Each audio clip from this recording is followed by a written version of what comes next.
आज 20 अगस्त 2026 का दिन मेरे लिए बहुत ही हर्ष का है। बड़ी मेहनत से हमें अपना लाइसेंस प्राप्त हुआ, जिसमें ना ही हमने कोई अप्रोच लगाई, ना ही कोई हमने एक्स्ट्रा पैसा खर्च किया। लेकिन इसकी कहानी आपको बताना चाहते हैं। हमने अपना लाइसेंस अप्लाई किया 9 जनवरी 2026 को। ऑनलाइन, बड़ी मुश्किल से ऑनलाइन हुआ।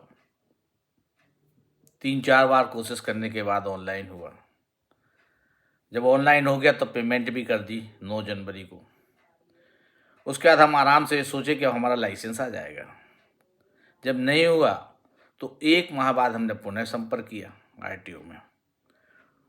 आरटीओ में लाइसेंस विभाग में जो सरदार जी देखते हैं, उनसे मैंने चर्चा की कि भाई मेरा लाइसेंस, तो उनके द्वारा बताया गया कि नहीं, आपने लाइसेंस के लिए ऑनलाइन किया है, लेकिन आपने हार्ड कॉपी जमा करी है पूरी।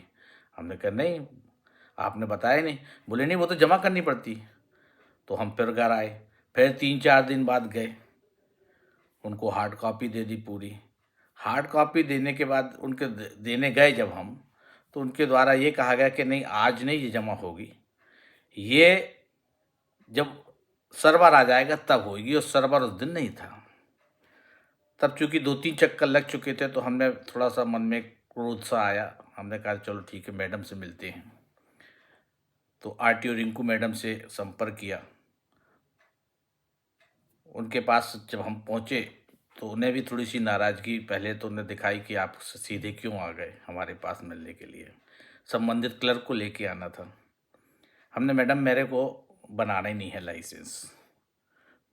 हमने कहा मैं 60+ हो गया हूँ, अब मुझे लाइसेंस नहीं बनवाना, मैं कई चक्कर लगा चुका हूँ। उन्होंने कहा नहीं नहीं, उन्होंने बड़े आदर से हमें बोला नहीं नहीं, आपका लाइसेंस बनना चाहिए, बनेगा आपका लाइसेंस। और उन्होंने तुरंत संबंधित व्यक्ति को बुलवाया ऊपर, उनसे बोला, फॉर्म में साइन किए और उनसे बोला कि भाई अगर आपका ये नहीं है सर्वर तो कोई बात नहीं, आप बाद में कर देना, इनको बार बार क्यों परेशान करते हो।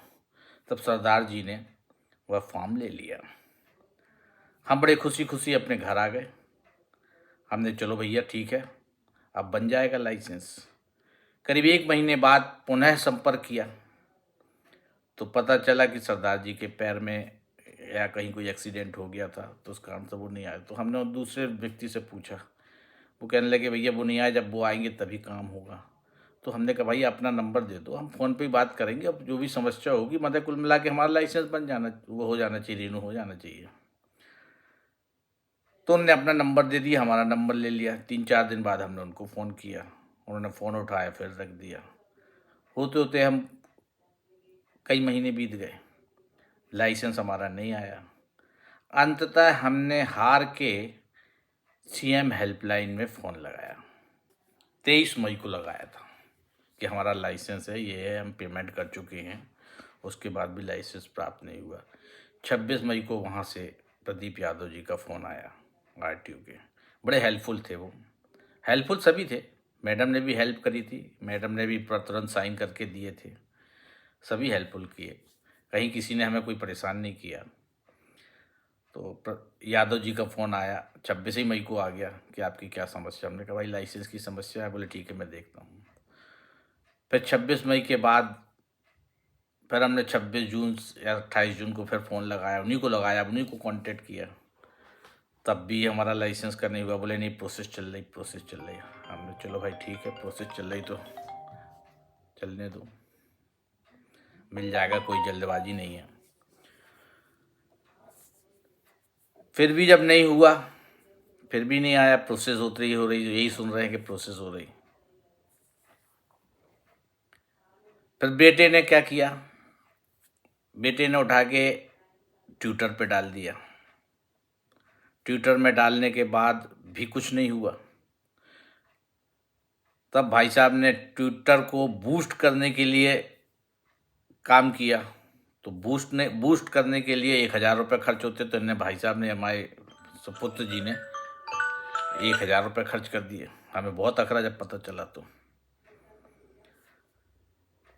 होते होते जब ट्विटर से भी नहीं हुआ, इससे भी नहीं हुआ, उसके बाद आज जाकर के हमें लाइसेंस प्राप्त हुआ, तो खुशी की तो बात है। किसी ने ना ही हमारे साथ कोई अभद्रता की, ना ही कोई ने हमें ऐसा किया कि नहीं हम आपकी हेल्प नहीं कर रहे। सभी लोगों ने हेल्प करी, सब कुछ किया। सीएम हेल्पलाइन ने भी हेल्प करी, हम सबके शुक्रगुजार हैं। पर बात सोचने की ये है कि हमें एक छोटे से काम के लिए क्योंकि सीधे गए तो 8 महीने का समय लग गया। आप विचार करें कि सभी कुछ सही होने के बाद भी हमें इतना परेशान होना पड़ा। 8 महीने का समय लगा। हमारे पास तो समय है, कोई बात नहीं, फुर्सतिया आदमी है। लेकिन जिन लोगों को बेचारों को जल्दबाजी रहती है, यदि वो ऐसा करेंगे तो उनकी तो ज़िंदगी झंड हो जाएगी। इसलिए इस पर विचार ज़रूर करना चाहिए कि सब कुछ सही होने के बाद भी आदमी परेशान हो रहा है, समय लग रहा है। तो हमारा प्रशासनिक अधिकारियों से यही कहना है कि यदि उन तक बात पहुँचे तो वो देखे कि यदि सब ठीक है तो इससे एक गलत मैसेज जाता है कि शायद शासन ही कुछ गड़बड़ियाँ करवा रहा है। बिना पैसों के कुछ होता ही नहीं है, क्योंकि काम तो हुआ है, बिना पैसों के काम हुआ है, लेकिन इसमें समय लग गया। तो इसमें यदि कोई सुधार हो सके तो होए। बाकी हम आरटीओ का भी बहुत शुक्रगुजार करते हैं। सीएम हेल्पलाइन भी बहुत अच्छी है, शासकीय की व्यवस्थाएं बहुत अच्छी हैं, पर जो समय ये लगा है उसके लिए आप सभी एक बार विचार करें और देखें कि कहाँ से कैसे इस समय कम समय में आम आदमी का बिना पहचान के, बिना पैसे के भी काम हो सकता है। यह एक संदेश जाए, समय पे काम हो जाए। धन्यवाद।